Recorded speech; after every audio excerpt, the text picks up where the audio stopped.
Baba imwana, baba ibaba, baba imwana, baba imama.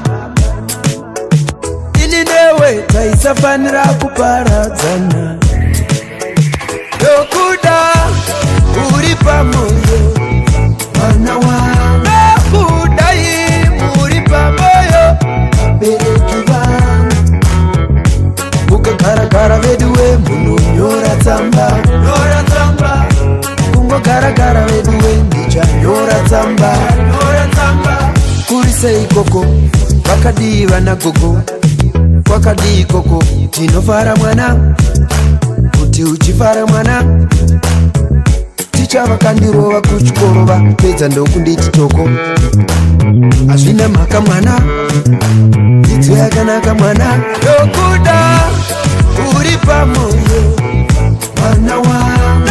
Yokudai muri pamoyo, abereki vangu. Ukagara veduwe munonyora tsamba. Kungogara veduwe ndichanyora tsamba. Ndichakuitira bhavhadhi, usacheme wanzwere. Vese vachakubata kaki, tsitsi chaitovanzwire. Obvo vachakuudza jangi, handidi ndikuvanzire. Iwe usapindura jangi, handidi mugomba uwire. Ndogowira sei muchindionesa, ndowanikwa nei munondichengeta. Uri pamoyo, mwana wangu. Yokudai muri pamoyo, abereki vangu. Mukagara veduwe munonyora tsamba.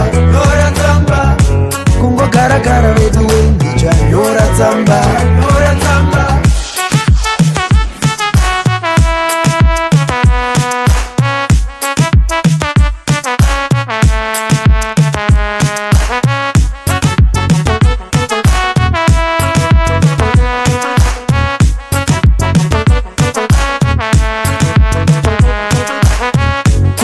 Ikoko vakadiva na gogo.